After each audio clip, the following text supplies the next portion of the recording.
I am spirit.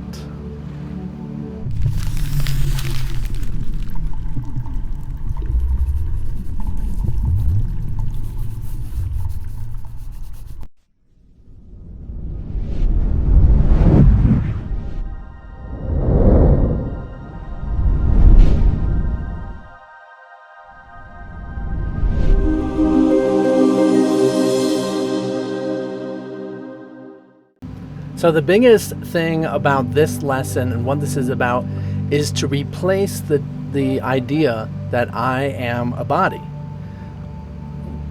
We really have to recognize that, because so many people get caught up in misunderstanding that they are strictly and only, say, the spiritual universe, the energy of the universe. So the thing about this is that when you find yourself saying I'm a body, it's for the safety factor of, or salvation factor of recognizing, getting out of the prison that you define yourself as a body is not just the definition, but like strictly, you never have been a body. You have never been a body. But it's in the same direction or the same focus of saying, I am a body. And we talk about this. When we talk about this, we're actually saying, I am spirit. That this is a manifestation in the same respect as what spirit is. It is not physical. Just like as we might discuss and get into energy, talking about what energy is, we all know that, yes, even my skin here is made of cells. And these cells are made of atoms. We got atoms which have molecules, hydrogen, oxygen, different things spinning around, right?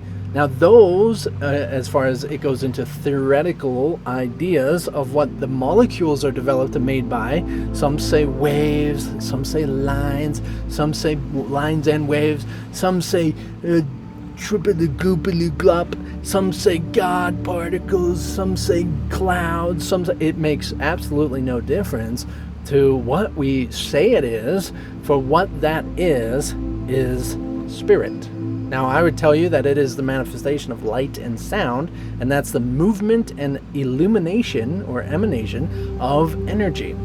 So you can't grasp that in the same physical concepts and definitions of structure of form, okay?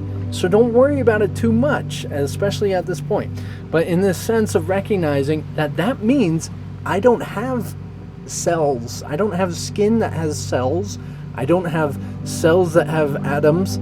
I don't have atoms that have molecules. I don't have, molecules that have waves or lines or clouds or poofy things.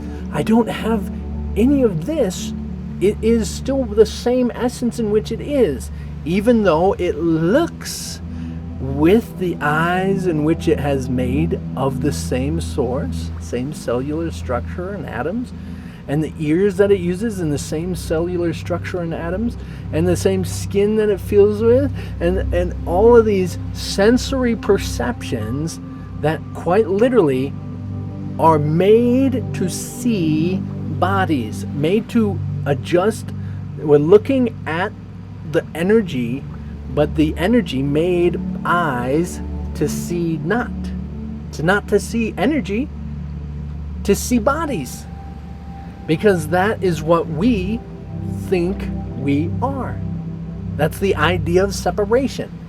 The idea of separation manifests into spiritual universe to literally give itself justification and reasoning for its own making.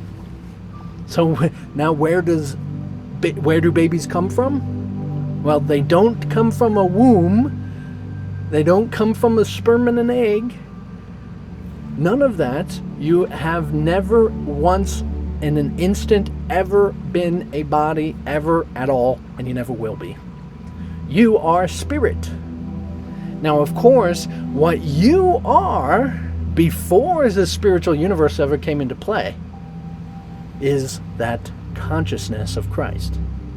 But that consciousness of Christ has no essence of saying I'm this or I'm that. There's nothing to point to until there was the representative expression the voice of God called the Holy Spiritual Universe. Or it's called the voice of God. It's the Holy Spiritual Universe. Now, the Holy Spiritual Universe is not a he, an entity. Even as God is not a he and an entity. The only entity really existing is that which is Christ. Okay? So, of course, that gets into debating factors and everything. But in the sense of what, say, Holy Spirit being with you is more palpable. It's not a ghost that can leave your presence. No, that's just silly separation ideas. Obsessions with separation projected outward. I could even see a living God coming down, physical entity, and I will still not believe that it is in itself God. I will still see the same unification experience of the totality of all existence.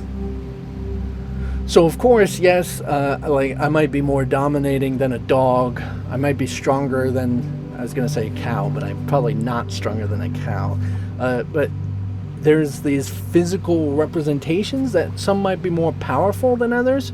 But if it is a physical representation, it is not the totality of what God is. That's impossible.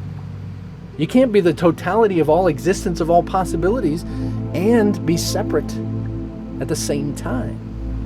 So what you are, when you say, and when I'm saying what you are, like pointing at you, hello, I'm pointing at you, right?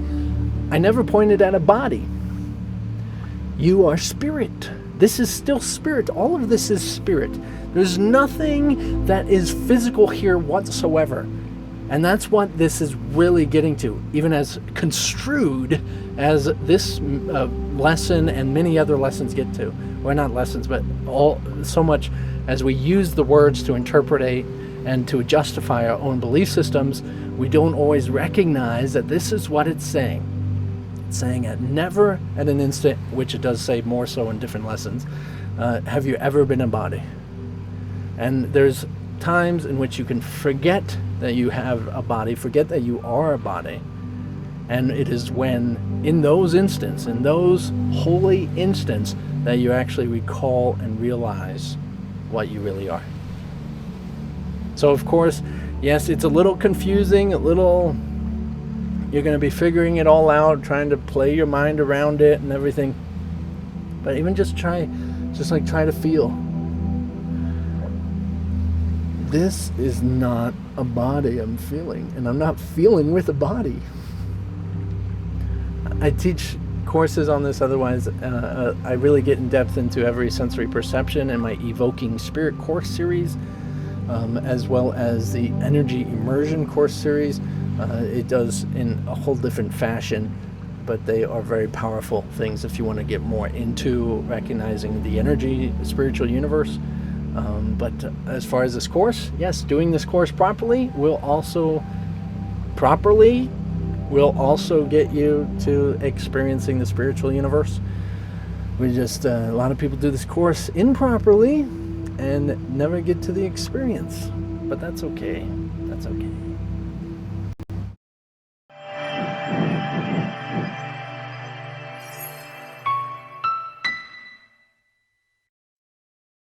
It is a confusing thing as your mind's just trying to adjust it, trying to shift it, trying to figure out what's going on. Just remember that this is a statement to replace the fact that when you say, I'm a body and I want to keep my body, oh wait, I am spirit and I want to keep everything, I was going to say safe, because I was like, I'm a body and I want to keep it safe from not getting hit by a car. But the car is spirit. And everything is spirit. It is all the spiritual universe. And that's what we want to get to with Spirit am I, a holy Son of God, free of all limits, safe and healed and whole, free to forgive and free to save the world. And so spirit is more malleable. Spirit is changeable. And so if you recognize that your body is not a body, but spirit, which is changeable, which is adjustable, which is movable. Wow. There's no more limits. There's no more I'm succumbed to something that I don't want. Nope. only if I insist that it is true. I am spirit.